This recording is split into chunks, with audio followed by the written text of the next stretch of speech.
shillings per year for maintenance. Then again, they also, for any shares you purchase, they charge you, I think is 1%, 1% whenever you buy shares with them, whenever you bid for shares.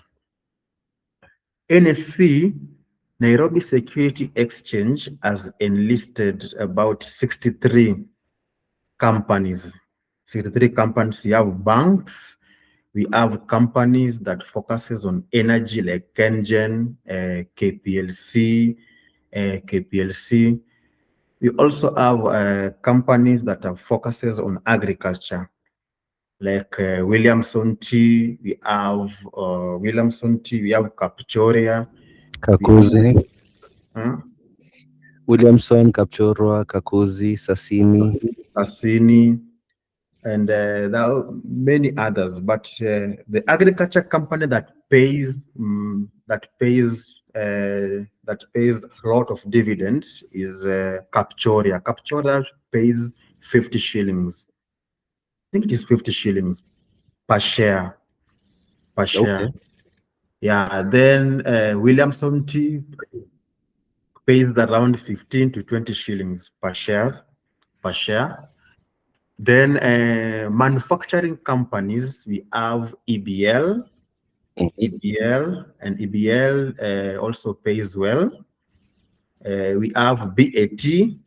This year they were able to pay 70, interim dividend plus final dividend, total of 70 shillings.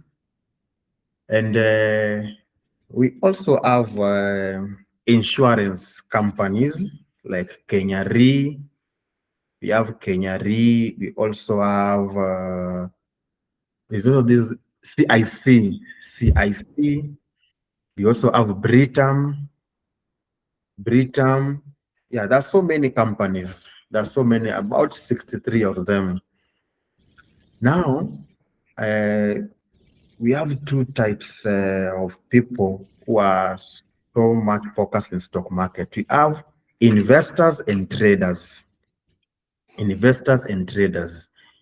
Traders are this kind of people who will buy a company. Like, for example, KCB announced that they will announce their book closure on 2nd of September, and they said they will be paying interim dividend of 3 shillings, and the payment will be done on 2nd of November.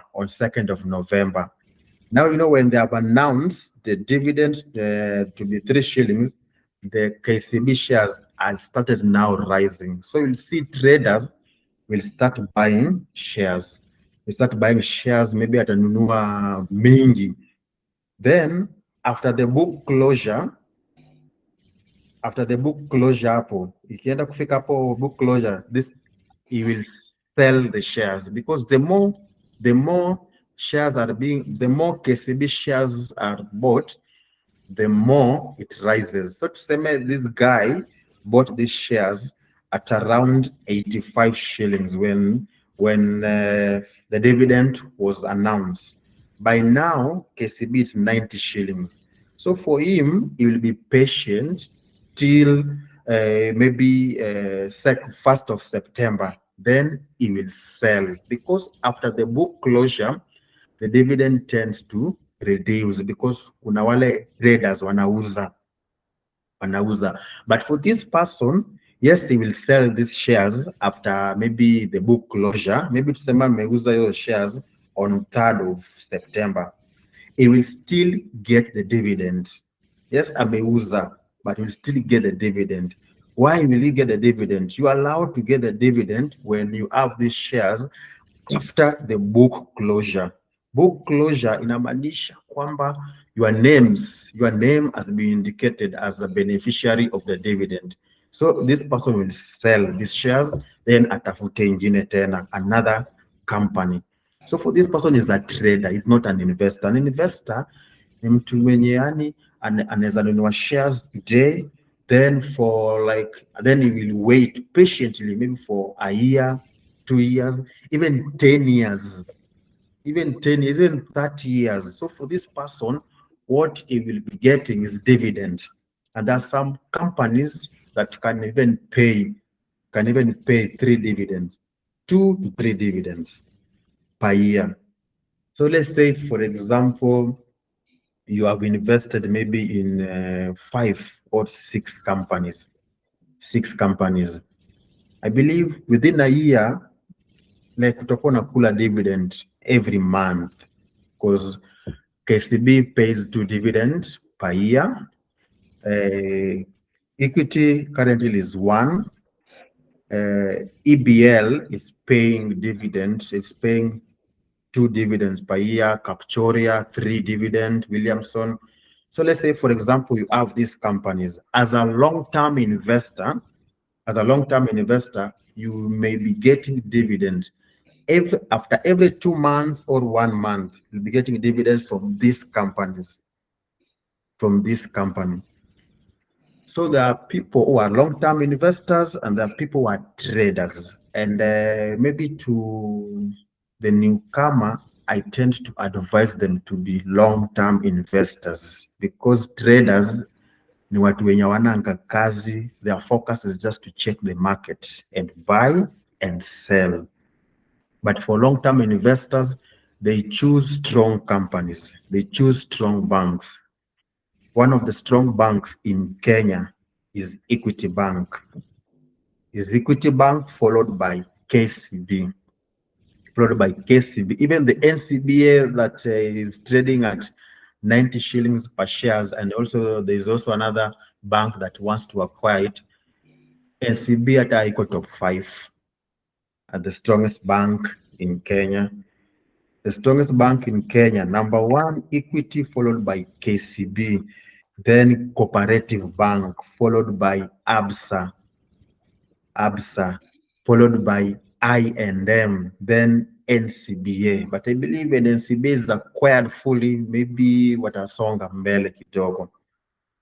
And the bank that pays a lot of dividend is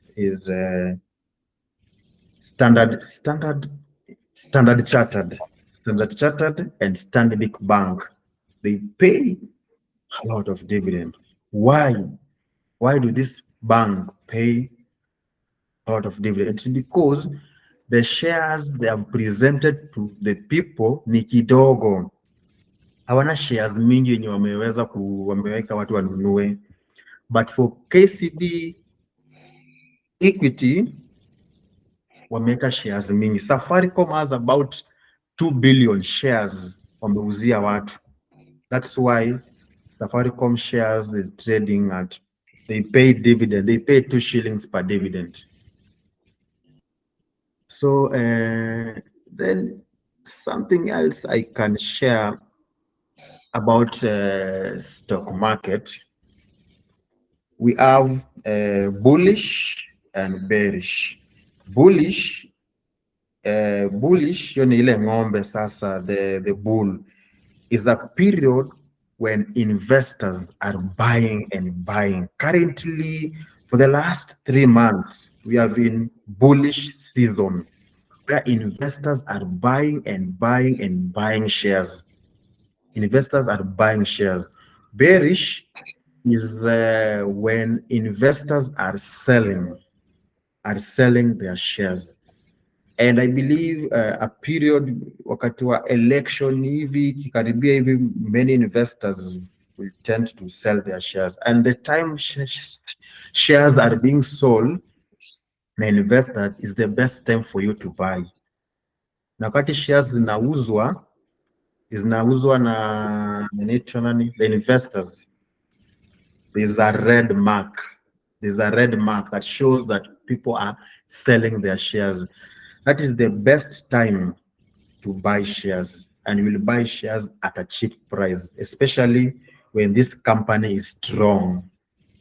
When a company is strong like Equity Bank, KCB, I&M, now no matter what wanauza their shares, is the best time for you to buy shares. You buy them at a cheap price. We buy them at a cheap price, also at a discount. Then what else can I share? Hmm.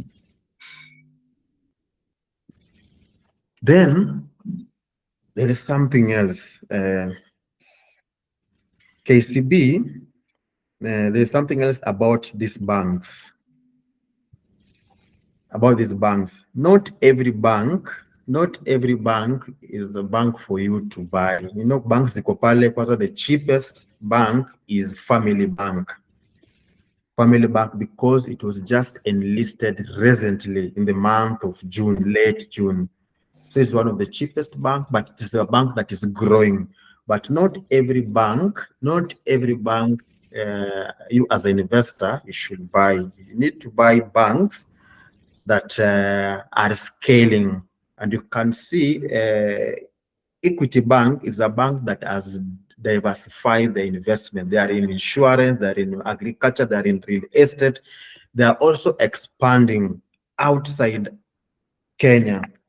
Currently, they are in Congo. They are in Congo, and Congo is making them a huge sum of money because Congo has a big population compared to Kenya and Tanzania. So Equity Bank is making money.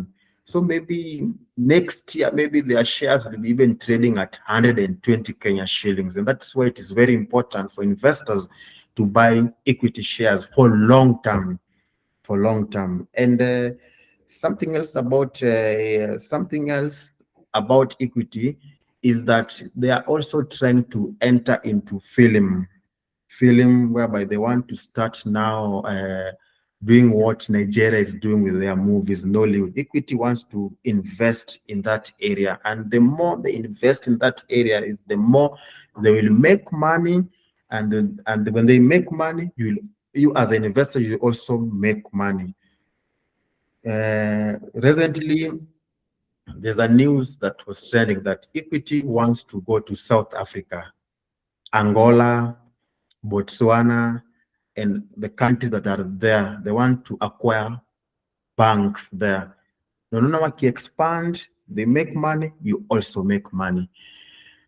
Banks such as also KCB, they're exploring outside. They want to go outside, and it's a bank that is it's a local bank in Kenya, expanding to other countries. So maybe if are a person who wants to focus on long-term investment, I will advise you to go for the two banks, Equity and KCB. But if maybe you want maybe banks that pays that pays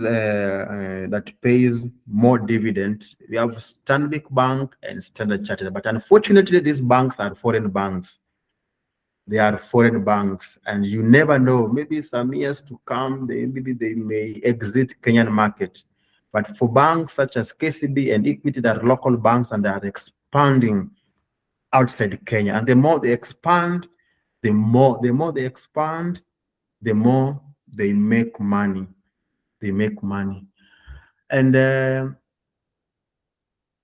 so for investment, I can maybe encourage a person who the upcoming investors to focus on maybe on few long-term focus on few companies for long-term investment. Then few, let's say for example, between 4 and 5 for long-term investment, maybe something that maybe you can benefit for your retirement, and also maybe your children will also benefit. And 3 companies also where you can maybe be buying shares from this company. Ikipanda hivi vizuri, you can sell it, because at times there are some needs can arise, na hii company imekutengenezea pesa of about 30%. You'll have to sell this company. And once you sell this company, you make your money, and you invest, upeleke pesa pale kwa una invest long term, na ingine tena utafute another company uweke ile pesa hapa, kama ni 6 months ama 3 months, ikirise hivi tena maybe within 20%, 30%, you sell. Apart from just focusing on long term. Yes, long term is very important, and I encourage. But there are also other strong companies ambazo you need also to get money through capital gain, because the more this company rises, the more you make money. So long term na pia ingine short term. Na hii short term, don't choose weak company, don't choose penny stock. Companies ambazo zina trade at penny stock. Penny stock, I mean there are some companies like Everready, very cheap at 1 shillings, but hiyo watu hupoteza pesa sana. Hiyo inataka watu wakora wenye wanajua hiyo. They have Everready, we have Uchumi, companies that I may not encourage anyone to buy shares that are very cheap. They don't pay dividend. Watu wanaweza nunua hata 100,000, but siri ni ile anangoja kipande hivi kidogo anauza. So I cannot encourage anyone to buy Uchumi and Everready. Then there is also another company that I just shared kwa group hapo, inaitwa Kenyan. One thing about our country is that mtu ambaye ako influential kwa mambo za stock market na nini, akiongeleanga tu kitu tu hivi kidogo tu, watu wanaanza kununua. FOMO, fear of missing out. So many people will want to buy. Now, from tomorrow, investors will start now buying Kenyan shares. And now Kenyan currently is trading at 11 shillings and 20 cents. Sisi ndio mimi nilinunua ikiwa 7 shillings, 8 shillings. So we expect market kuharibiwa because many people will be buying it. And for us, our expectation is that ibaki hiyo bei ndio tuwakwae mengi, because Kenyan has a big future. Big future how? You see what Dangote wants to do. Lamu wants to construct a refinery, and because he wants to construct a refinery, there's a way Kenyan and KPC will play part in Dangote's project. Also, there is also Kenyan also, there's recently it was talked about that Kenyan will be supplying electricity to companies. This means that Kenyan will be earning more money, and the more they earn more money, the more investors will earn. And also Kenyan haina deni, si kama Kenya Power. Kenya Power iko na deni mingi sana, but for Kenyan his asset worth is 500 billion. The asset worth of Kenyan, 500 billion without any debt, but it is trading at a cheap price. Then Kenyan inalipa dividend mingi sana. It pays dividend. Last year it paid dividend of 0.90 cents. That is 0.90 cents. So this year they'll pay 1 shillings. Now they will pay 1 shillings or maybe 2 shillings per share. So that's a lot of money compared to some companies that are selling their shares at 15 shillings, at 30 shillings. Kenya Power, their shares are trading at 20 shillings, but their dividend wanalipa 0.4, 0.5. So Kenyan is the best. I think it's the best. Is the best company, is the best energy company that investors should focus on it for long term. CSI, long term, 5 years to come, 10 years to come. It's the best time for investors to accumulate more shares when they are cheap, because inakwanga uchungu sana shares zikifika 100 bob to 150. Buying it's stressful, but when they are cheap, it's very easy for you to accumulate them more and more. Yeah. What else? I think nimeweza kusema like everything. Is there maybe where I touched on? No, I think that's okay. I'm in agreement because most of the companies you've mentioned, I have been following their movement.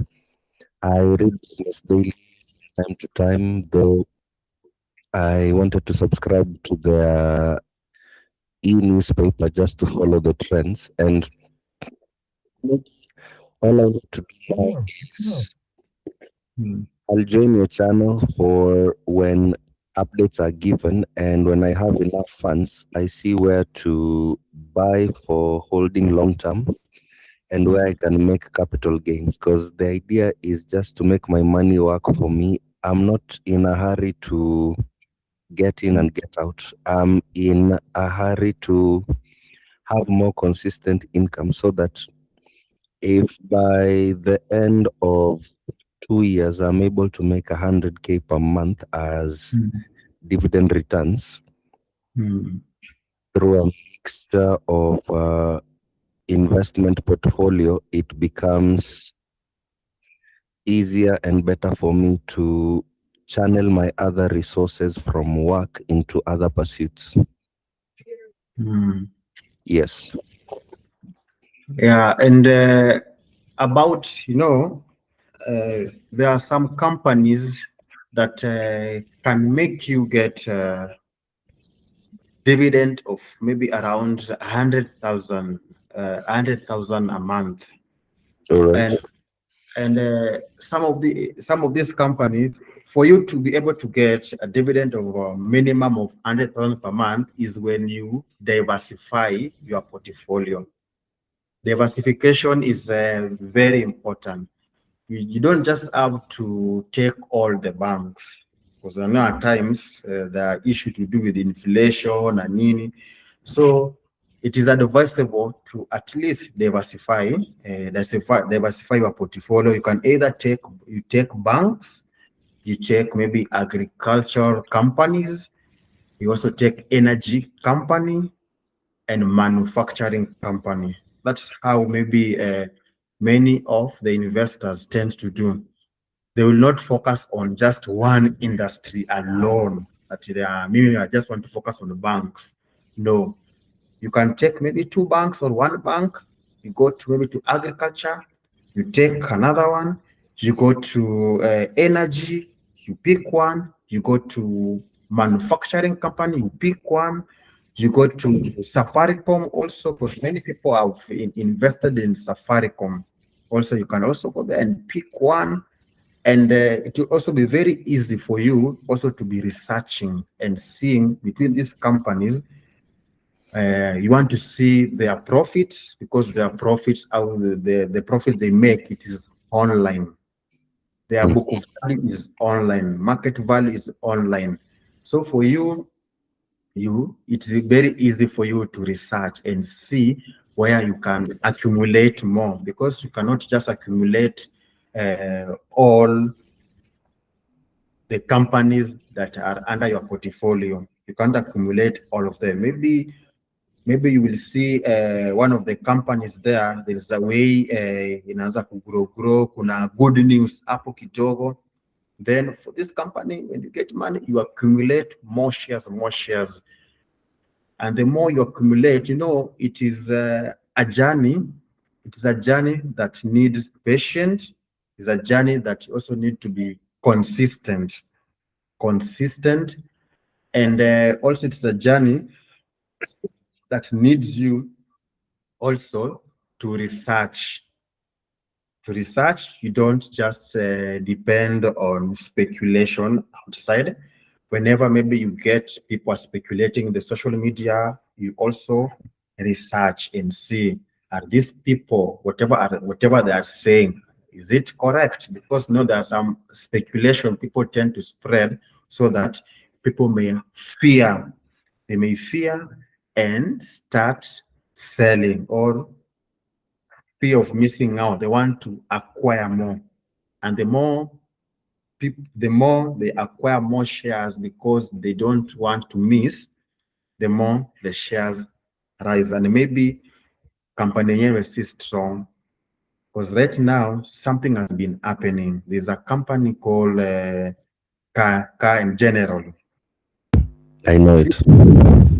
This company, ukiangalia fundamentals zake na nini, very weak, but it is rising. I think currently it's trading at 200 and it's now approaching 250.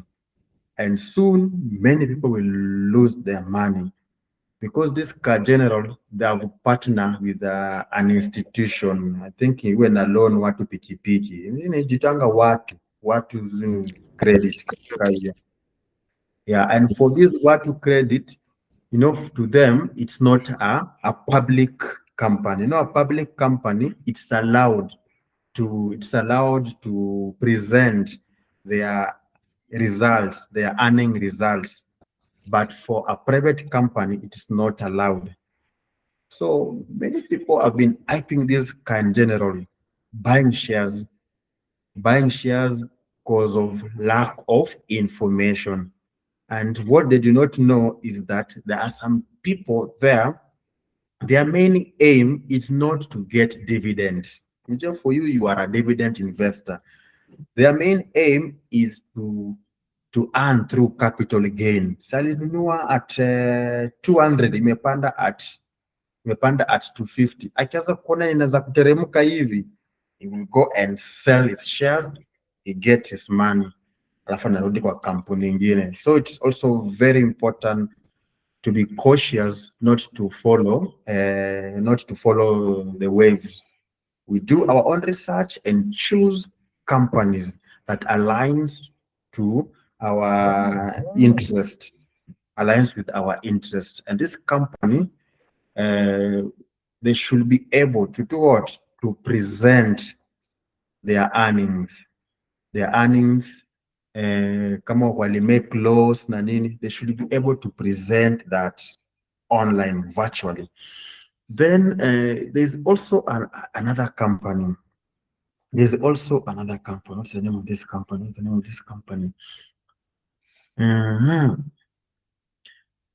There's also, we have Cooperative Bank. Cooperative Bank, it's the third largest bank in Kenya after Equity KCB. The third largest company in Kenya is Cooperative by asset. And you can see the price at which Cooperative is trading for a very long time has been playing between 28 shillings to 35. Currently, it's trading at 38 shillings. It's a company, it's a bank that I may advise people not to ignore it because of the price of the shares. It's a company, it's a bank that is undervalued. And the reason why some of these banks, institutions are being undervalued is because they want to attract more investors.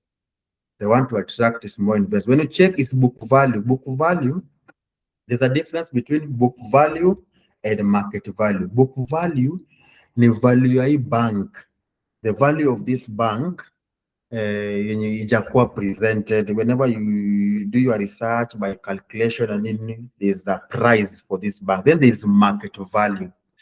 The book value many a times is always more than the market value. The market value, the owner of these banks, they present it to the market so that they may be able to get more investors. Because the more we buy shares to these banks, the more this bank get money to scale up, to expand, to diversify to other businesses.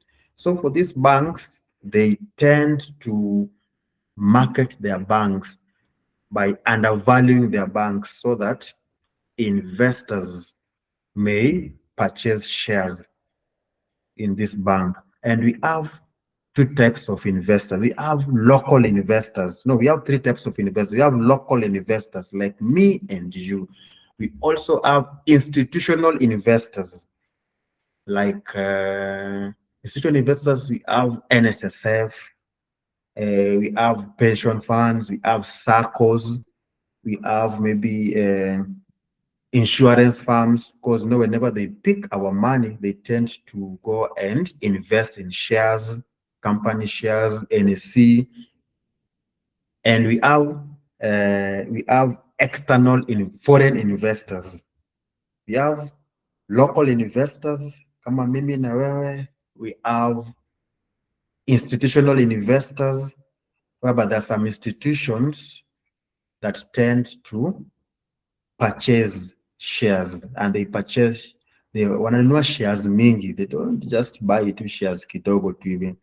Like for example, I know you have been researching Kenya Pipeline. The reason why Kenya Pipeline has remained at the price of 9 shillings since it was enlisted, it is because institution bought shares there. And institution, their main aim si kuuza. Kiangalia KPC, Kenya Pipeline Company, NSSF bought shares there. Mingi sana. We also have other government institutions that bought shares from KPC, and that's why KPC haitawahi panda. Haitawahi panda. So we have local investors, we have institutional investors, we have foreign investors. Foreign investors ni watu kutoka nje. Their main aim, it's not dividend. At times they tend to buy these shares, then for a period of time they sell these shares, then they buy evo. But for the last 2 years, Nairobi Security Exchange has been supported by the local investors. When the foreign investors wakiuza their shares, the local investors are attached to the market, because wakiuza, local investors wananunua.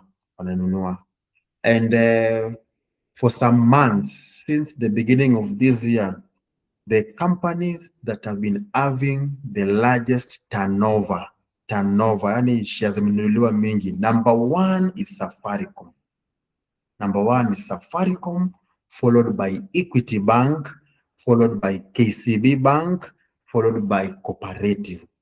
Turnover, that is to mean in a day, kampuni gani watu wamenunua shares on that particular day. Safaricom is always leading. It's either Safaricom or Equity Bank or Cooperative. But for a very long time, Safaricom has been leading, and the people buying Safaricom shares are either foreign investors or local investors. They tend to buy shares from these companies. And ukiona zina top evil, it is because these companies, these banks are the strongest. Na watu wanataka kununua mali ni strong. I cannot buy a weak company. So the best company for me to buy is a strong company, of which Safaricom is one of them, and its asset worth is about 1 trillion Kenyan shillings, followed by Equity. Equity is about 300 and something billion. I said Kenyan is 500 billion. Sorry, Kenyan is not worth 500 billion asset. Sorry, it's less than that. It's less than that. Then followed by KCB, Cooperative. After Cooperative, we have ABSA. Then after ABSA, we have NCBA. Then I&M. Kiendaenda hivyo hivyo. So then for the agricultural companies, for agricultural company, Capchoria, Williamson Tea, we have Kenyan, I don't know how it is pronounced, Kenyan Orchard. Is it Orchard or it's Oh, an, Kenya Orchards. yeah, Orchards. Unfortunately for this company, they don't pay dividends. Kenyan Orchard don't pay dividends, but Williamson Tea pays dividends. Capchoria pays dividends. Then we have Sassini. Sassini for a very long term they have not been paying dividend. Sassini and other companies. Let me just check. These are agricultural companies that are enlisted. Let me just check. But the best for dividend is Capchoria, and it is trading at around 300 shillings per share. But that is for Capchoria. Williamson is trading at I left it when it was trading at 168 Kenya shillings per share. Sassini, it's around ijafika 20 shillings, ijafika 20 shilling. Kenyan Orchards, currently it is at 120, but unfortunately for some time they have not been paying dividend. But as you as a long-term investor, it is not advisable for you to buy shares from that company. Let me just check the agricultural company.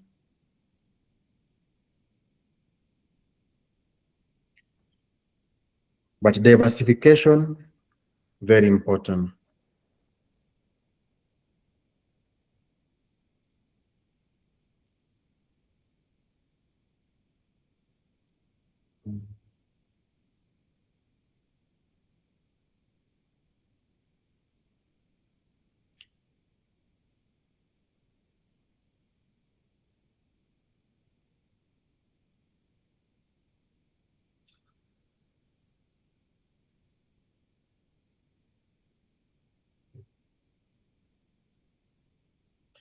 Also, Kenya Power, it's also a good company, but one of the red flags for Kenya Power ni kwamba iko na deni mingi sana. So maybe if you're buying Kenya Power, buy it for, yeah, we have Kakuzi, we have Sassini, we have Williamson Tea, Capchoria Tea Kenya, Limuru Tea PLC, and IGAD. These are agricultural companies that are enlisted at Nairobi Security Exchange. Nairobi Security Exchange also, it's a company. It's also enlisted trading at 23 Kenya shillings. Also, it's a company, maybe pia unaweza nunua pia shares in that company because currently the companies that are listed there are worth, hizo shares zinapitia hapo, currently it's at 4 trillion. Pesa yote imeflow hapo this year, it is currently 4 trillion. Ukihesabu shares za Safaricom zote zimeuzwa hapo, all the 63 companies at 4 trillion. So let me check dividends for these companies, dividends that they were able to pay this year and last year. This year and last year.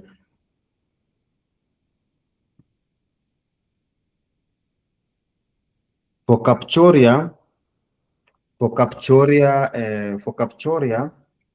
the Interim dividend and final dividend was at 25 shillings, 25 each. That is a total of 50 shillings. Interim dividend ni ile dividend ya kwanza. Then you have final dividend. Final dividend. And this final dividend, they tend to give it when they have now presented their earnings of half-year earnings or maybe the final year earning. They tend to give dividend. For cooperative, they fail to give dividend. But for KCB, they gave dividend of 3 shillings per share. Williamson is 16 shillings per share. And let's say, for example, you add 100,000 shares of Williamson. You add 100,000 shares of Williamson. So 16 times 100,000. That's around 1.6. 1.6 million. Then deduct 5% tax from the government because the government Still wants have 1.45.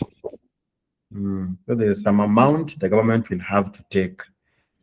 And let's say you have 100,000 shares of Kenyan because Kenyan is cheap. Their shares is trading at 11 shillings currently. And you have 100 shares of Kenyan.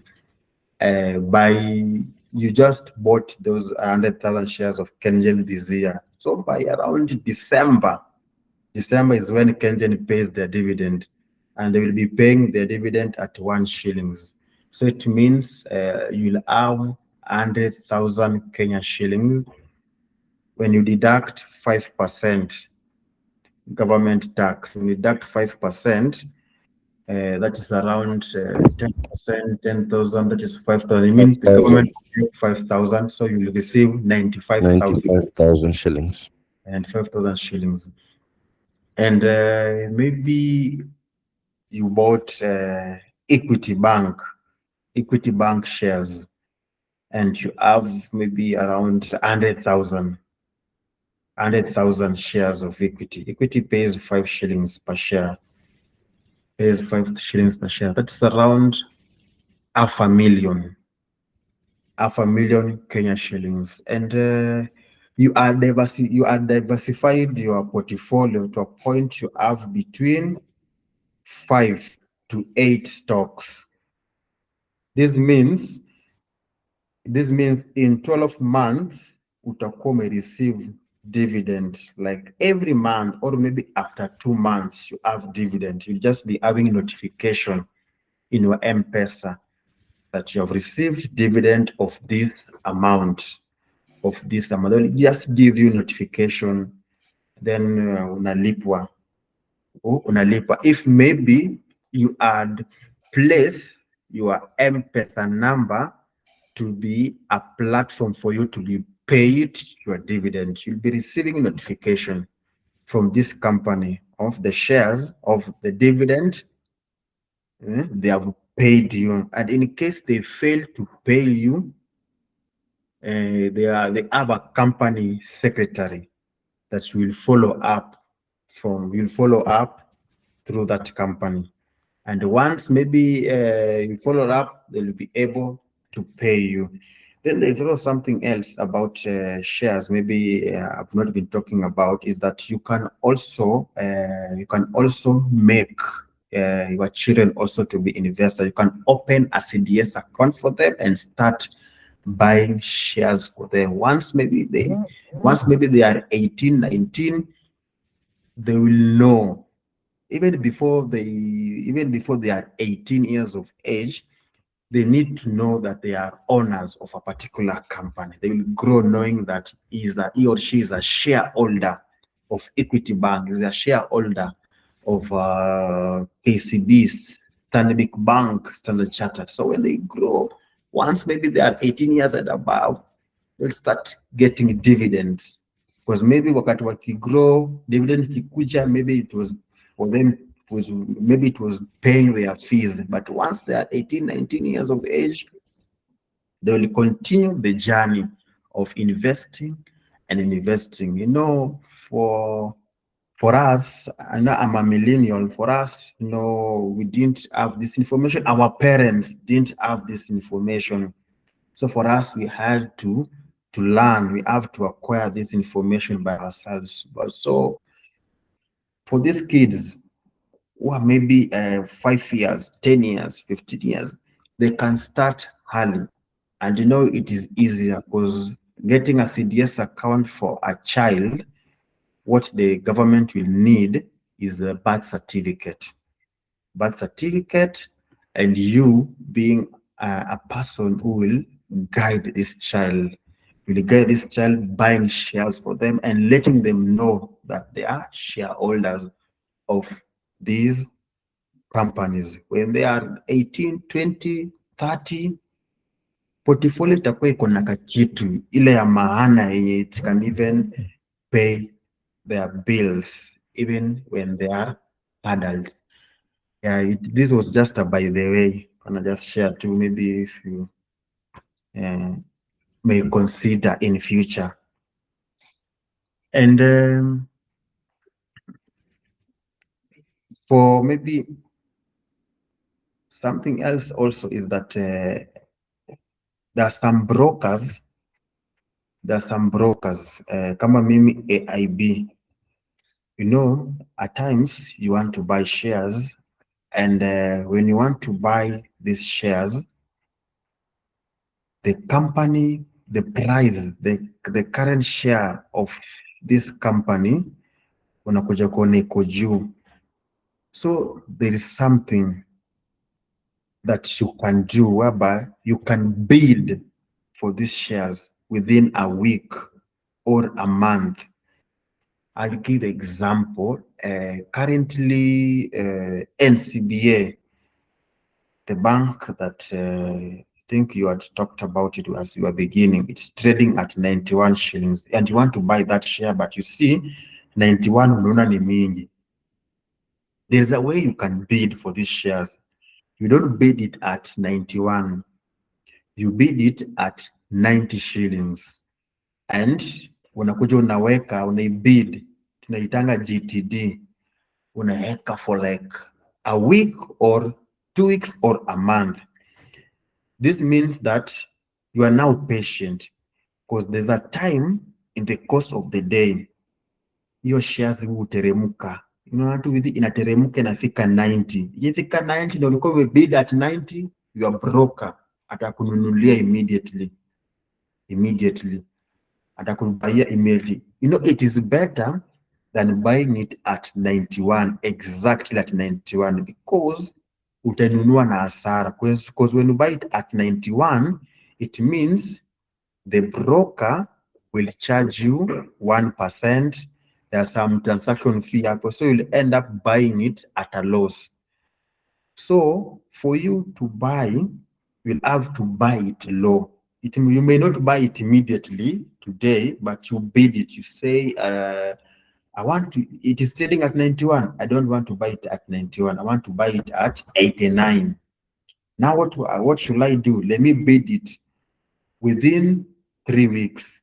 In case imeteremuka hadi 89, I'll be able to buy it because kwa hiyo app ya hizi brokers like Faida, Dozika, and AIB, they share with you the information, the buyers, how the buyers are bidding, the sellers wanauza at what price, hivyo. So they show you all the information. So for you do not have to buy these shares at 91. You can buy it lower to save your money, because can you imagine you want to buy NCBA, 1,000 shares of NCBA, that is 91,000. Your 91,000, you not buy it 91,000 exactly. There's some fee hapo yenye utalipa hapo. Kuweka hapo unakuja kuona you'll end up maybe buying it at 91,800 ama 92,000. Hiyo ni 1,000 imeenda tu kwa hao watu. What if you buy it at 89? then you bid it. You bid it within 2 weeks or maybe a month. You will buy it cheaper. So that's the secret. Maybe many people are not being told, but it's important. Usinunue, don't buy these shares at the current rate.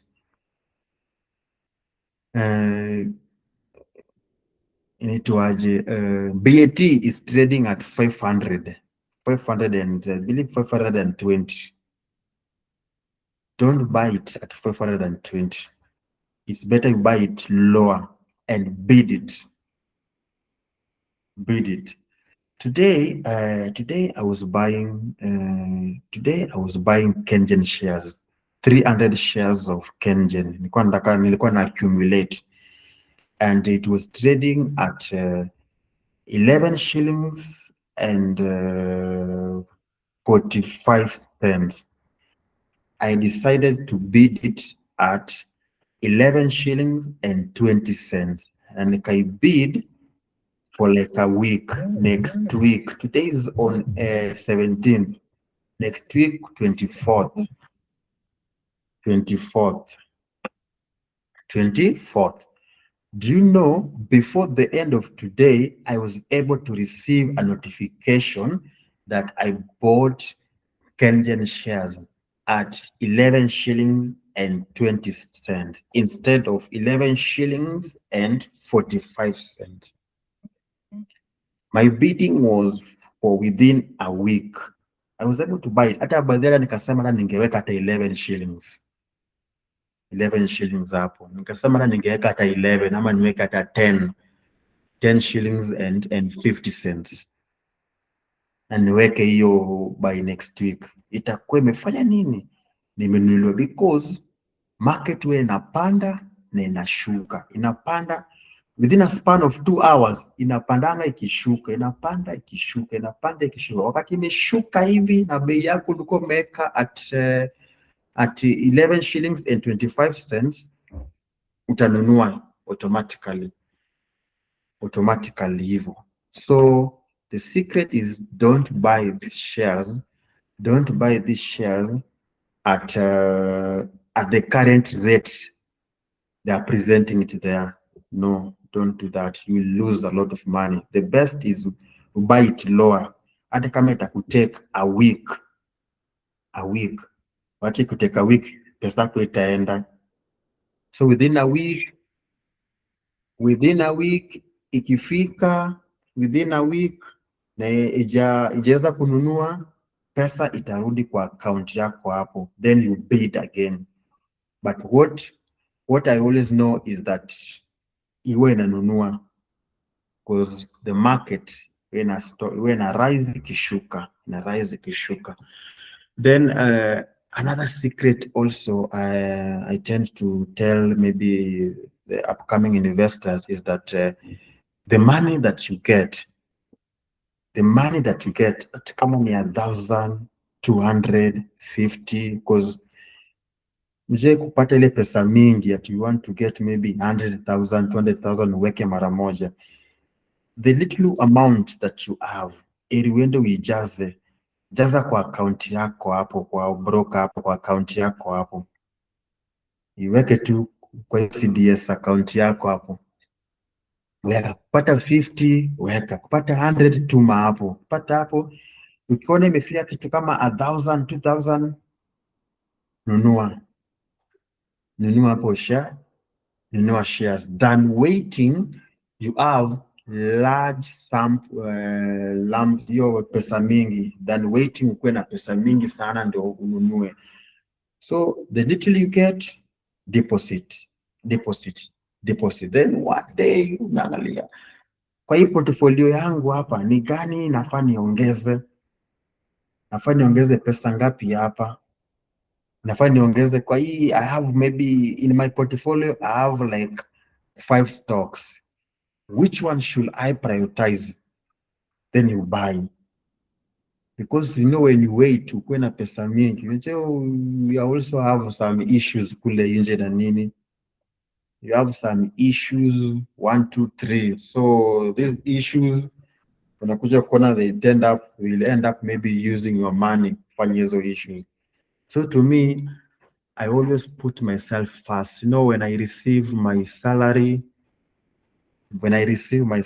I pay myself first. Before maybe I pay some bills, I pay myself first. And paying myself first is that I deposit this amount in my CDS account, kujilipa, because I know these stocks, they will help me in future. The dividend that I pay, even whenever I retire, I will still earn. So I pay myself first by depositing in my CDS account, then also depositing in my money market fund. Then other issues zinakuja, paying bills, supporting maybe my family, those zinakuja. Then something else is that, as a young man, we tend to maybe to kwa market hapo, dating hivi 1 2 3, and whenever I see Gen Z au the ladies wananitisha pesa na nini, first of all I analyze whether there is ROI. If there is no ROI, I won't spend my money. So ameitisha 2k ya gas, hiyo 2k naangalia, naona hiyo 2k, I don't give out that amount. I first of all analyze this 2k.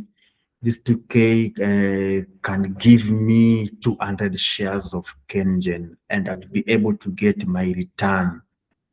So this 2k, I won't give this lady. I will go and accumulate 200 shares of Kenyan, or maybe somebody, maybe family, ati mchwa nilikulea nini nini, I'm your relative nini nini, nilipia school fees mtoto wangu nini. Then I look at this person and I wonder, am I his parent? How entitled are these people? So napiga hesabu yangu, naona school fees ni ngapi? Ni 5,000. Okay, wacha nikisikia fununu hivi nitakufanya nini, nikipata kakitu hivi ndakusukumia. Then I go analyze myself. I say, this 5,000, what can this 5,000 do for me? And this 5,000, I can acquire 10 shares of BAT, British American Tobacco. And BAT pays a dividend of 70 shillings. So I need to accumulate BAT shares. So I will go and purchase shares for BAT, and maybe a little amount, maybe 1,000. Nilipata hii 1,000 inaweza kakusaidia. Hiyo nimepata mbele na nyuma. But to me, I put myself first, because if you don't put yourself first as a man, no one else will care for you. No one else will care for you. Hao wengine utakuharibia jina. Walikuwa wanafanya kazi huku kwa parastatal, huyu nini nini, na ameenda ameharibu maisha yake. They will be the first people to speak negative about you. So I learned to put myself first. And how do I put myself first? Having passive income by investing, and also investing in stock market, money market. Also, I also put my money there, and also teach people. I teach people, my colleagues, promotional exams. They normally have promotional exams every year. I tend to teach them. And I also have a platform where I sell digital products. This platform is called Seller, SELLAR. In this platform, I tend to upload digital product and I sell them to my colleagues. My colleagues wananunua hapo at 200, 300. The money I receive there is where the money I receive from this platform, I invest in shares and also take care of myself. Seller is like Amazon. It's like Amazon. Hii Amazon yenye watu wanauza vitabu, but ni Amazon ya Africa. Amazon in Africa, you can sell your digital products in that platform. So it is important to prioritize ourselves. I have a colleague in my office. This colleague, amebakisha 2 years a retire. The dad died in 2019. This colleague of mine, ako green. The dad died na alikuwa invest kwa stock market. Alikuwa investing kwa stock market for a very long time. He had invested in Standard Chartered, he had invested in equity, he had invested in like about 10 companies. Sasa there is an issue. Huyu mzae akuweka beneficiary. Itakuwa ni nani na nani. So for the last 7 years, dividends zimekuwa zikikuja kwa hiyo kampani, amekuwa akireceive dividend, but dividend inakujanga tu, but haiwezi fikia the owner because the owner is dead. The owner is dead. So this colleague of mine, she came to me for advice. She's 58 years. She's 58 years. She came to me akiniambia, my dad amekuwa akifanyanga my investment hivi na I wanted to know whether we can inherit hiyo portfolio yake sisi kama watoto wake. We are 4 of us, and I was able to direct her aende kwa ana claim asset au aende kuconfirm kama zilipelekwa pale, but whenever bila lenda pale haiko imepelekwa huko. So nikampresent aende kwa CDS account. CDS, wale wanafungulia wadu CDS in Westland. There's an institution, a parastatal, just based on helping people open this CDS account. But for you, you can open by yourself. You don't have to go to Westlands and do that. So she went there and she was told for them to inherit their father's portfolio, they have to open their own CDS account.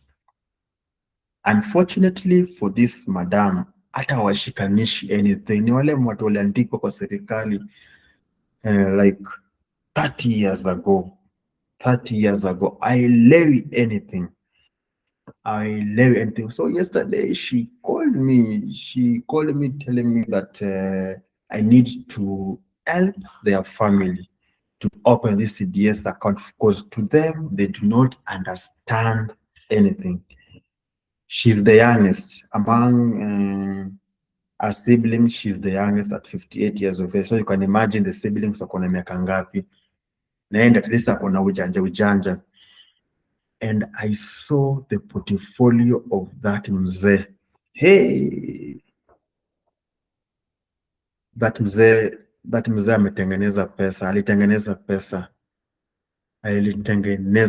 I saw the portfolio of that mzee. She was showing to me huo mzee ametengeneza. His portfolio is valuable. His portfolio is valuable because I saw equity. He had around 150 shares of equity. So you can imagine 150,000 shares of equity. Multiply it by 90 shillings. Multiply 150 shares, 150,000 times 90. That's 13,500,000. 13,500,000. And mtu mwenye alianza kitambo because he died at 86 years. Alianza kuinvest kitambo. After he retired, akaanza kuinvest. Then, this is not the only company he has invested in. He has also invested in EBL. He has also invested in in Standard Chartered, BAT. He has invested in all these companies. So you can imagine watu wanaenda kupata pesa ngapi. Equity, the value of equity currently, and I've not mentioned the dividends from the year 2019 till this year. Sija mention dividend walikuwa nakula pesa ngapi, which pia iko kwa account hapo, which wanafaa waende kwa company registrar wapatie dividend for the last 7 years. Then kuna BAT. So for her, she's advising me, yes, niko na siblings wangu hapa, ni gani nichukue gani na uachie gani? Because I know hapa ukiamua kuwajanjarusha hapa ni kama nitawachia kwa kampani ndogo, but for me I told her achukue Equity na achukue BAT. Achukue BAT, asichukue kampani mingi, achukue tu BAT na Equity na maybe another company inajitaje kitambo Absa, achukue hiyo na awachie hizo zingine. Hata kama zitakuwa mingi, achukue tu 3 companies, awachie hizo zingine, because for these companies they are very strong. I advise her to do that, and I don't know vile watamua as a family na lawyer, because to me the assignment she has given me is to open for them CDS account. Yeye nimfungulie yake once she's back, and she's back because she's coming back this week from leave. Then our siblings, our brother and our siblings. So also it's also very important for you also to have beneficiaries, so that watu wasikwame hivi vile huyu mzee 7 years kwamba succession na nini, they were not even aware kwamba their dad alikuwa na shares. Ni ile tu wakati maybe mnaangalia nyumba yenu na nini, mnaona kuna makaratasi zingine, because at that time hakukuwa na apps, at is a digital, kwa tu ni makaratasi, papers na nini. So to them she just saw a paper, kaona dad alikuwa na shares kwa hizi kampani nini. The dad never told them about this. I know they are Kikuyus. Kikuyus, unaona wengi wa those wazee, they never share their assets, the information about the assets they own. And do you have any question? Nimeongea mingi sana. No, nimekusikiza. I have followed everything you've said. I agree. Yangu sasa ni mwanzo, I am thankful.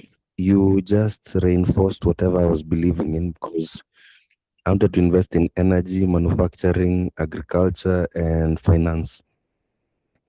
So what I have to do, because I'm expecting some payments within the next 4 months, there's a huge payout of like 300-400K that I don't want to touch. Nataka nichukue, and then I divide it among the different share classes. But even before you, even from my own salary, I want to start slow. Maybe 10 shares, then move to 20, then maybe 100. Before I can get to 1,000 or 10,000 shares, lazima nianze mahali. So my biggest challenge size niende ninunue what I can find that I can hold on to, especially for the strong companies. Alafu build over time, because I still have youth on my side. I'm 36. I turned 36 on Friday. So between now and 50, or even between now and 45, a lot might change, and I have enough strength to keep working. So I want to build a portfolio that might enable me to retire early and inipatie pesa ile itanitosha, as you've said, once I've diversified enough.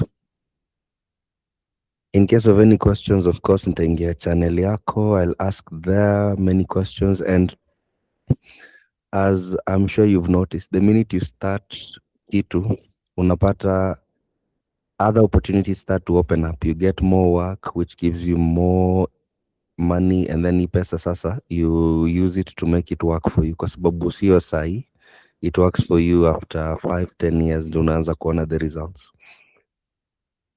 Yeah, very true. And I also love what you have said, that you don't have to wait for that large sum of money. You just begin. You just maybe begin slowly, maybe by acquiring, maybe you may just buying shares of maybe one company. Like for example, equity, with just 200 shillings, you can acquire two shares, two shares, because one share is 90. You acquire two shares with the 200 shillings. You can acquire 20 shares of Kenyan, and the more you are consistent, unashtukia tu mje inajicompound, unashtukia tu uko na 1,000 shares za Kenyan, uko na 10,000 shares za Kenyan. It's just consistent. It's just consistent and discipline. Because to me, I didn't wait. To me, yes, well, when I was, because I joined the service. I joined the service very late. I joined the service when, because currently I'm 31. I joined the service when I was 27, 26, 27. And this is where now I started now maybe investing in money market, kidogo, and later, currently at stock market, this is now my third year in stock market. I started investing in stock market, and I used to buy 100 shares, because at that time the minimum you could buy is 100. You could buy is 100 shilling, 100 shares, and it wasn't easy, because no buying 100, you have to save. You have to save on where you 100. But things changed last year, and it was one of the best decisions the CEO made, whereby you can just, with just 50 shillings, you can buy a share. With just maybe 500, you can even buy BAT share. You can buy KCB. You can buy any share of your choice. Hata kama ni moja, hiyo moja, at least it's giving you that energy, that feeling, that it's giving that feeling of you being an investor. Because the little you buy and the consistent you are, the portfolio, there will be a growth in your portfolio. Because the best thing is that the important thing is that you are now growing your portfolio. Many may not know, but you see, wewe mwenyewe unajiona, unaangalia portfolio yangu, it's growing. Recently my portfolio ilikuwa ni, I had maybe 100 shares of Kenyan. I've now added this and this. It's now 500. It's now 600. It's now 700. By the time maybe it's maybe a year, 2 years, it may grow to a point whereby now it's now valuable. There are some people, some years back, I think 2 years ago, Kenya Power was trading at 3 shillings per share, 3 shillings up. The people, the investors ambao walinunua hiyo wakati, sahi these people are now millionaire, because at that time they bought shares, they bought it at a cheap price. Maybe alinunua alikuwa na 100,000. Tuseme sasa, for example, with maybe your 400, ukanunua Kenya Power. Tuseme Kenya Power vile iliingia, Kenya Power ilikuwa na trade at 1 shillings wakati Ndinyora akinunua, na alinunua mingi sana. No wonder for a very long time alikuwa anajulikana kama the largest shareholder wa Kenya Power, because he bought millions of shares za Kenya Power. So let's just say, for example, you had just bought 100,000 shares of Kenya Power.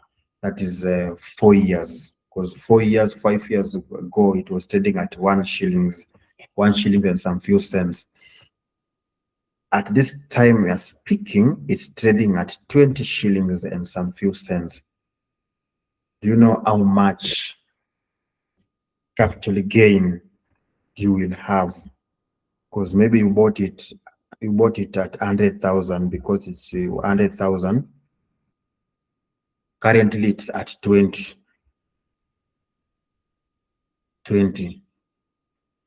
So it means currently you'll be having 2 million.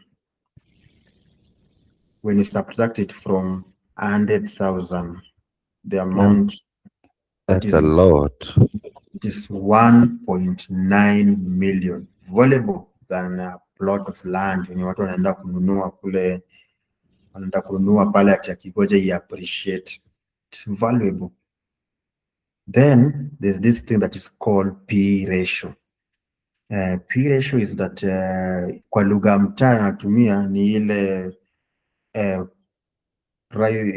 tuseme umenunua nyumba, umetengeneza ploti at 10 million, sasa ukaweka ni rental. Sasa hii pesa yako hii 10 million utarudisha kwa miaka ngapi?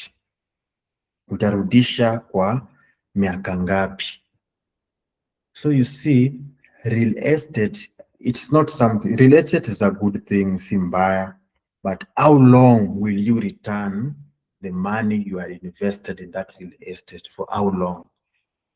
It takes time. Kwa wengine wanachukua time, but for these companies, maybe one day have another virtual session, ama tukimit, of which I need to meet you physically, I will be able to share with you how long you can be able to return your money. Tuseme maybe uko na hiyo large sum of money, maybe uko na maybe 100,000, na umeenda ukainvest mali, umeenda ukainvest in one of these companies, strong companies. How long will you be able to get the money you had invested there? Apart from just getting this or dividend, for how long uta receive your pesa yako?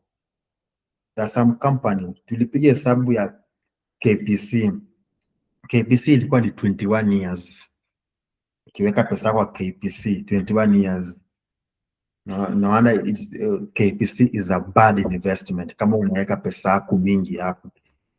Kenya Power is 3 years. 3 years. Kenyan si miaka mingi. Tutapiga hizo mahesabu vizuri sana tu, tunakaa chini tunapiga hesabu. Naona once umeweka pesa yako, how long will you recoup your money? Most of this company cannot even take 5 years. Ni mingi sana. 5 years is more. Between 3 years to 4 years, you have returned your money and you are still getting dividends every year.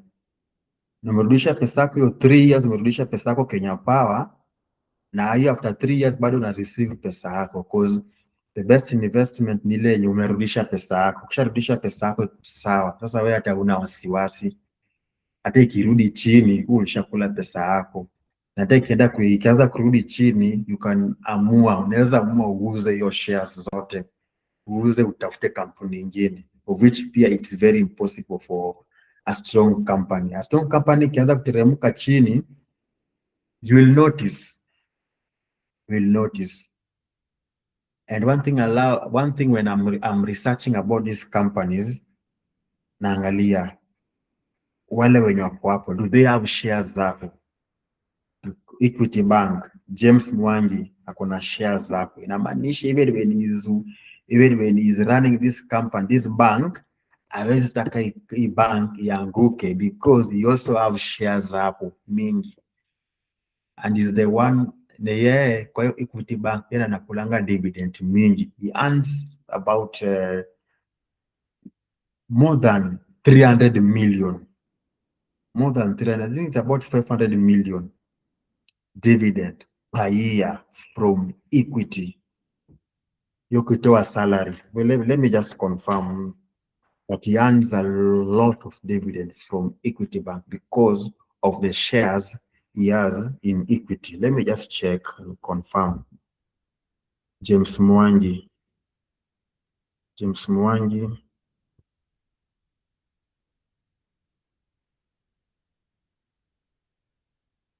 So to me, I tend to, whenever I'm researching, wale wenye wana run hii company, do they have shares in this company? If they have shares, it means that they will also want to make this company grow. They will not want to do anything fishy for this company because akifanya anything fishy, yeye pia atapoteza. Let me just check how much dividend did he earn this year.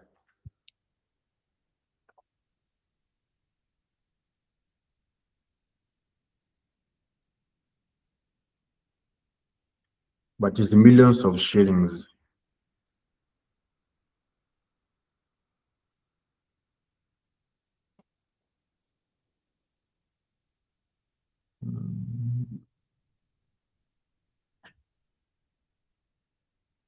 Yeah, he was able to earn 734 million in dividends. Wow. He has 127.7 million equity shares. So hawezi fanya kampuni ianguke. Hey, hiyo ianguke atapoteza pesa yote. You know, this is just passive income is getting. Hujapiga inaitwaje, salary yake inapata. This is just passive income. Huyu tuseme tu aamue tu kuretire, is sorted for the rest of his life. This is just equity. You have not mentioned other companies he has shares. This is just equity. He has 734 million. Where?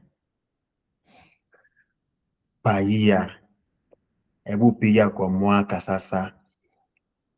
Kwa mwaka sasa anakula pesa ngapi? This 734 million divided by 12. This means that per month anakula 61 million. Passive income. Passive income. Yeye tu aseme tu mimi sifanyi kazi, mi kazi yangu tu ni maybe I just want to go and play golf in Miami. I just want to go to Miami to go and swim, go and sleep on the beach. Just want to go to Mauritius and enjoy my life. Hii pesa ni mingi sana. And is yearly. Na shares zake aongeza siongeze, that's the amount. Alafu you see also equity is also growing. Equity is growing because they are expanding. Currently wako Congo, na Congo inasemekana wanatengeneza pesa huko Congo. Because Congo population ni kubwa. They're in Tanzania. There's a lady friend of mine aliniambia. Yes, equity is in Tanzania. Is in Tanzania. Equity is in Tanzania, is in Rwanda. Yeah, I saw it there. South Sudan pia. South Sudan. Yes. Ethiopia, they want to go to Ethiopia. Yeah, they're not yet. They're not in Ethiopia, but they're exploring to go to Southern Africa. Already, nilikuwa nasoma business news. So for you also, you will also have to subscribe to Business Daily and read Business Daily and read what is happening in this company, Stockmarket. You have to subscribe there for you to be reading. And I'll also share with you some pages for you to be following. Uangalie market inaenda aje, because also kusoma pia inaitakikana sana. You don't just listen to speculators kwa mtandao. You just read by yourself. Uangalie market inaenda aje, because in Africa, Kenyan stock market, NSE, was ranked the best. It was ranked the best. Imepita Johannesburg, imepita ile ya Nigeria. imepita ile ya Nigeria. So Kenya was ranked the best. Why was it ranked the best? Because watu waliweza kureceive, watu waliweza kupata profit, people are getting return of the investment. Because from the beginning of this year,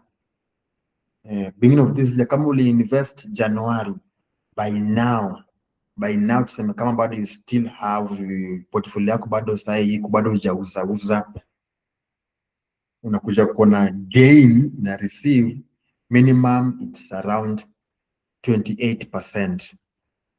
That's minimum kama uli invest from early this year January.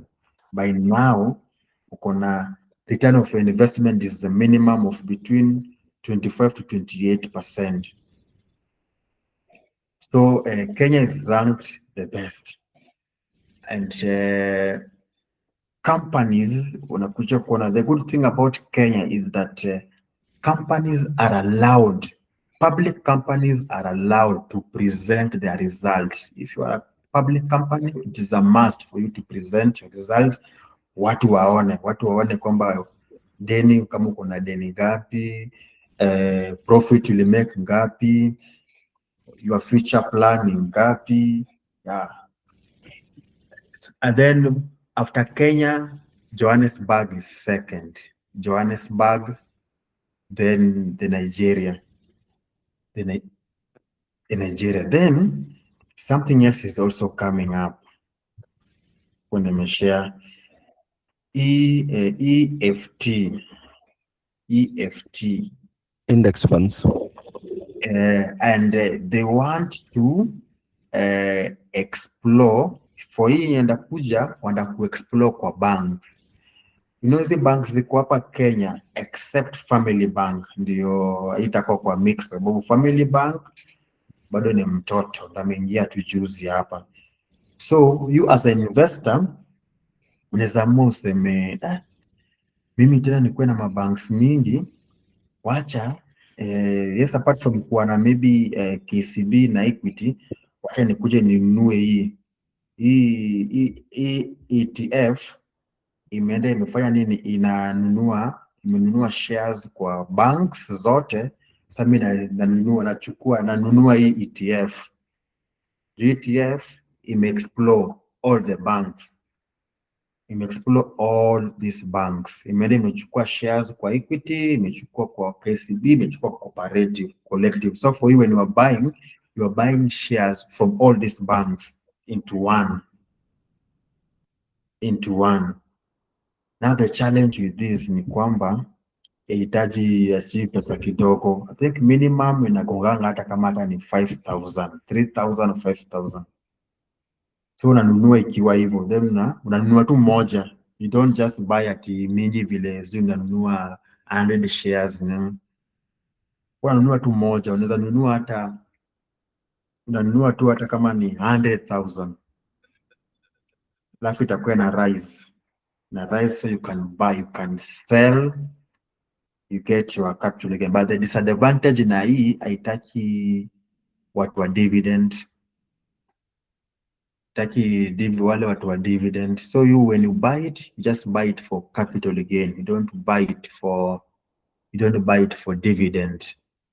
You don't buy it for dividend kama watu wengine. They don't give dividend. Their work is that they take money from you, then they buy shares from this company, from these banks alone. So hiyo bado haijakuja bado, they're still exploring. I think before the end of this year itakuwa presented kwa NSC. And I will advise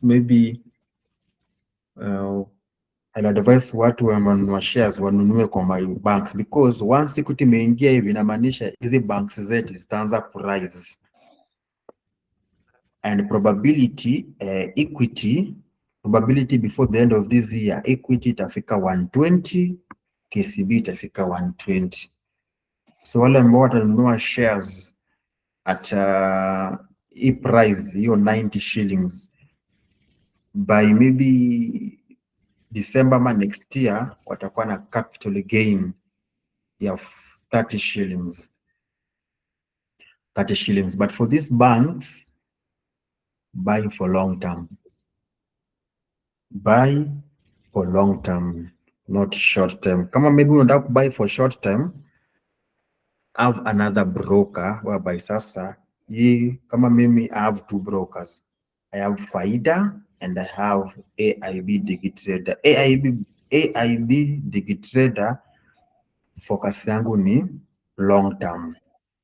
Hii Faida nikiwa niko na pesa fulani, kuna kalamsa nimepata, tumeenda trip, tumeenda hizi ma functions hizi za job, nikakula hata maybe hata kama ni kaso 2 ama kaso, hiyo pesa siweki kwa money market, natafuta tu ka stock juu hiyo ni pesa tu umepata tu, hujafanyia kazi, umeenda mahali tu, natafuta tu ka stock fulani, naangalia naona ile tuna analyze, naona hii inasonga, I go and I buy shares from this company, alafu ina rise. Wakati ina rise tu hivi, my main aim, mimi si mlafi, sasa nikule sijui ati tendaka nikule 50% gain, nikaona imeenda rise between 10 to 20%. Ikifika 20% I sell, nikiuza I make a huge profit. Like for example, I did with Kenya Power. Kenya Power nilinunua hiyo shares zake, hiyo sasa kwa faida nilinunua, ilikuwa inacheza 17 bob. 17 bob per share, and I was able to buy 10,000 shares za Kenya Power. Nikasubiri tu ikagonga 20 bob. Kugonga 20 bob, 20 na some cents hapo, nikauza. Kwanza nikaona kwanza inawaka red. Ikiwaka red inamaanisha watu foreigners wanauza. Nikaona nikitulia hivi nikitulia hivi sita make hiyo pesa yangu, na naona niko na like 20, niko na above 20% gain. I decided to sell, so niliuza at 20 shillings. Niliuza at 20 shillings. Do you know how much I was able to make within a span of 4 weeks? Within a span of 4 weeks, I was able to make 30,000. Hiyo toa pesa ya hiyo transaction fee hiyo. So haikuja 30,000 exactly. Ilikuja pesa kidogo, ilikuja less kidogo juu mjua pia wanakata pesa yao. So I bought it at 170,000 and I sold it at 20 shillings. That was 30,000. Nikitoa deduction fulani hapo because hiyo 1% of hiyo sale walinikata. I think it was around 1% of 200,000. That was around 200 shillings hapo, 200 shillings hapo ambao walinikata hapo. So nikatengeneza pesa yangu hivyo, nikaamua kufanya mambo zangu na hiyo. So at times pia it's not whatever I was doing, I was risking. Sikuweka emotions hapo because sikuweka hiyo nikonga ni my life saving hapo. I also add other things.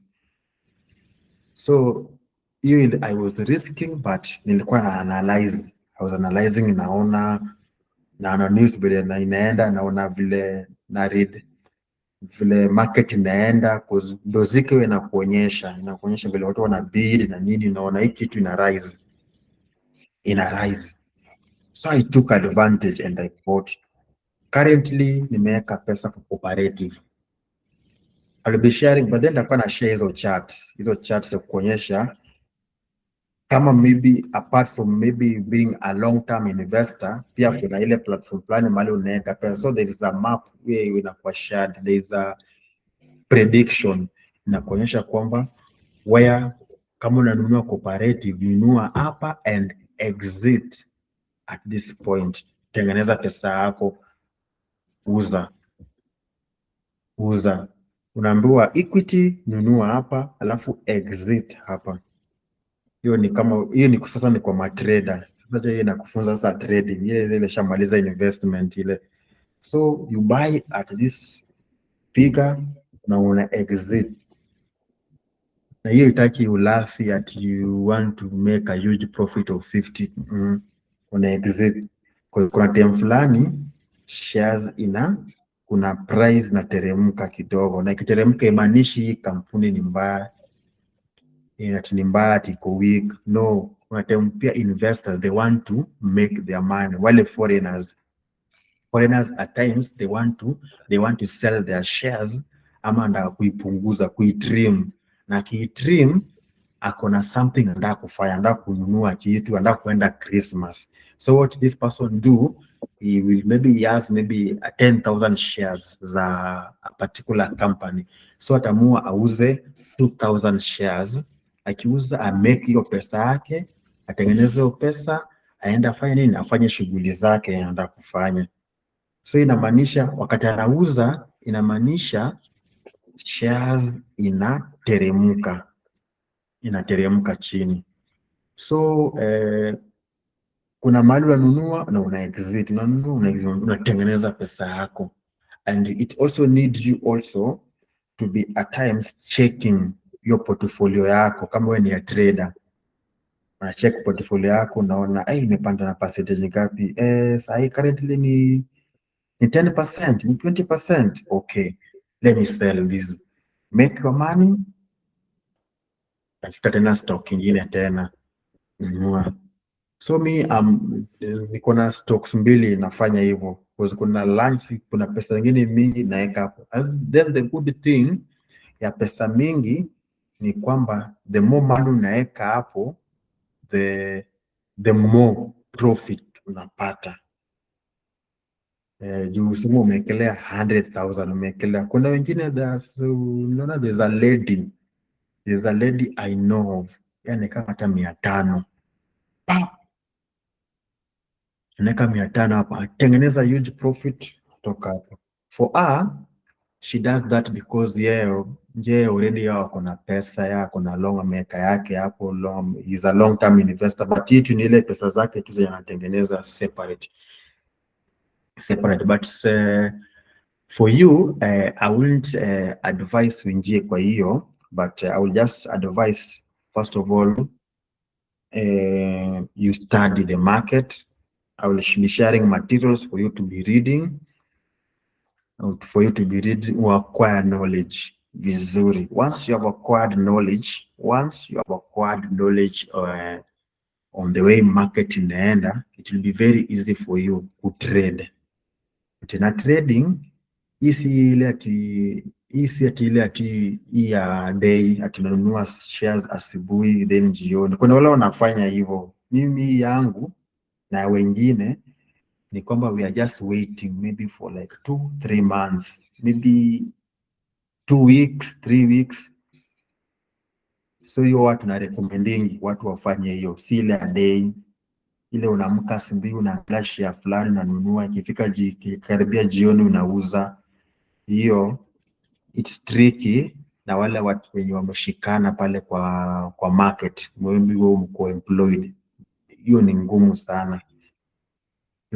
But kama unanunua ukitarget kwamba within 3 weeks, 1 month, 2 months it rise, iko sawa. So hiyo ni sasa ni kwa matraders. Saa hii I will share, kuna list nda share whereby kuna wale wame predict market, wanaona yes, buy accumulate equity at 89 but exit at 102. Or wengine wakaambiwa accumulate NCBA but exit at 105. But hiyo ni kama uko na ile pesa mingi, ile uko na ile lump sum of money, na exit hapo. Hiyo ni for the traders. Long term investors ni kidogo kidogo, ukipata 100 unaongeza 200, ukipata pia lump sum you accumulate, then you start getting dividend. Na kuna kitu tamu, ukipatanga messages ya dividend alert, mpaka tu message imeingia dividend, hii kitu ni tamu. Naangalia tu hivi unaona patience pay. Patient pay. Then the good thing is that kuna wengine hata hiyo dividend wakulangi. Hiyo dividend akipata tu hivi anakuja na reinvest back. Alafu I'm the chairperson of vice chairperson of young investors.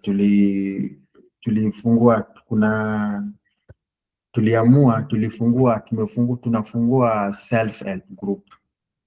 We are 80 of us.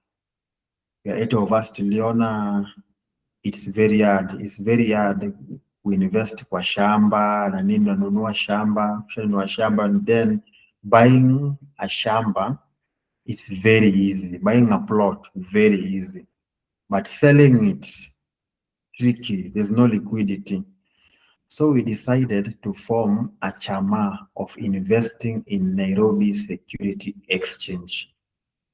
Because you can be allowed. Nairobi Security Exchange allows chamas to invest there. So our focus, we want to focus on 5 companies. 5 companies, we accumulate shares for a period of 2 years. Tukipata dividend, tuna reinvest. We don't want to take any dividend for 2 years. So we want to buy and buy and buy and buy. So for 6 months, tumepiga hesabu, pesa yenye tuna contribute tunapeleka kwa one company, then the next month another company for 6 months. Then tukimaliza hapo tena tunarudia tena hiyo company tena for 2 years. Our main aim, after 2 years, we start now getting dividend per person. Na ukiangalia hesabu yetu si hesabu ndogo, because hesabu yetu, the contribution tunatoa, that is 3,000 per person. So inamaanisha one company tutakuwa tunapeleka 240,000. Tunanunua hiyo shares hapo. Another company 240,000. Another company for 5 companies. So in 2 years, by the time 2 years inafika, dividend itakuwa mingi to a point where we can be doing what? We can be earning through dividend. Yenye mimi nimetulia tu, dividend inanikujia tu. Inanikujia tu. And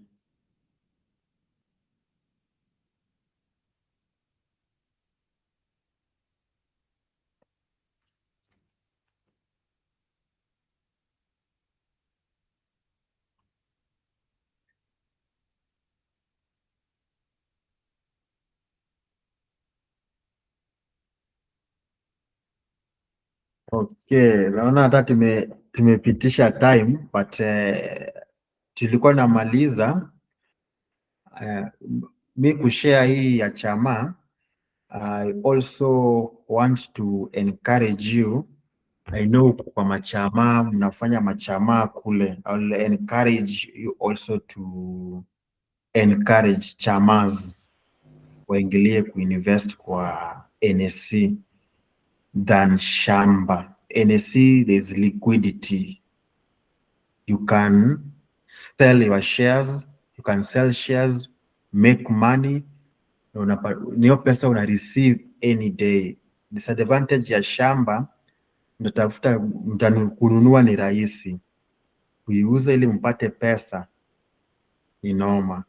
Also kwa chama unaweza fungua biashara, making money, getting people wa kurani hiyo biashara, it's hard, wale ambao wako trustworthy, but once maybe you explore kwa NSC, mna allow this company, you allow this company to work for you, you vile mtagain ni dividend. And also if you decide to sell shares, you can sell any day and make money through capital gain. Alafu nikimalizia, NSC ina operate from Monday to Friday from 9:30 a.m. to 3:30 p.m.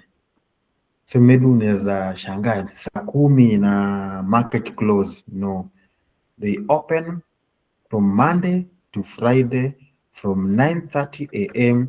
to 3:30 p.m. Alafu wanafunga market. Okay. But it doesn't mean huwezi nunua sahi. Hata unaweza nunua shares sahi, but unanunua through GTD. So ukiamka asubuhi itajinunua tu automatically. That's all. Maybe in case maybe you have a question nini.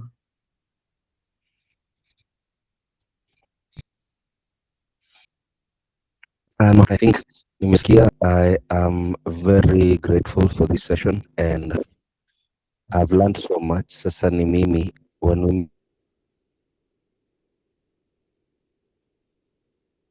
meet physically, we will have... Hello, can you hear me? Yes, I can hear you.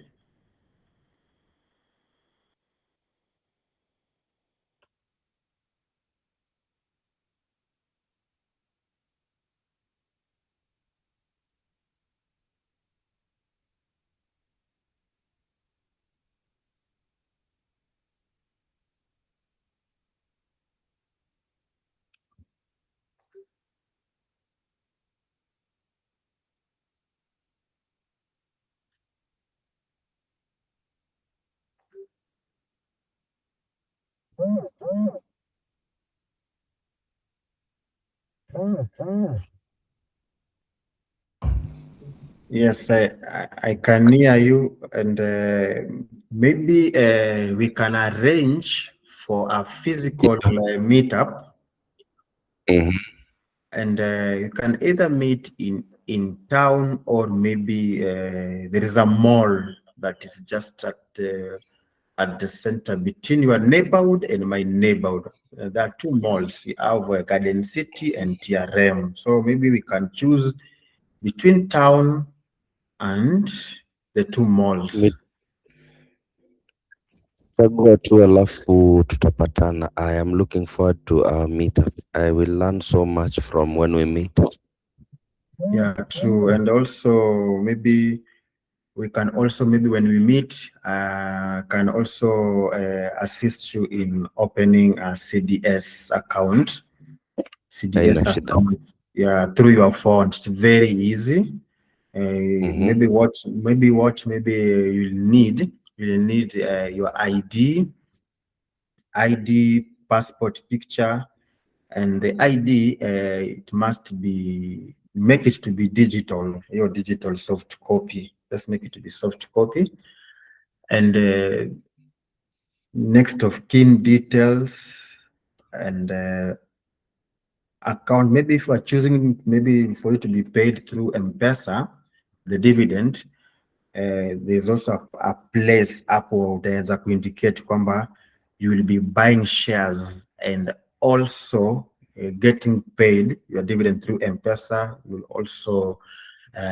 You'll also utapata mahali, utapata kwa hiyo tukijaza hiyo CDS vile utataka usaidiwe hapo. Then something else also you'll need, I think that's all. Hakuna kitu ingine, ni passport picture, ID, next of kin details, and lastly your account number, of which it must not be your bank account but M-Pesa number. That's all. Then maybe within a day or 2 days, you'll have your CDS account. and now also have a broker. Alafu pia mwenyewe utaanza kupractice kivyako tu, ukipata ka 20 bob, 30 bob, 100, you buy shares by yourself. I will also teach you how to buy shares. Okay. Yeah. Thank you very much. Karibu. Looking forward to meet you.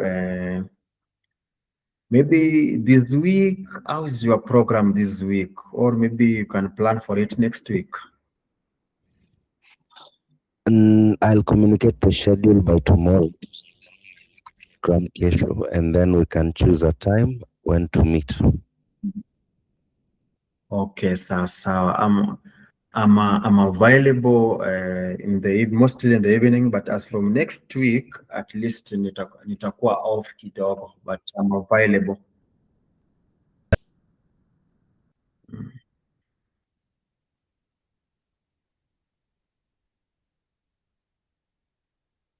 Okay, I think having a network failure, so I'll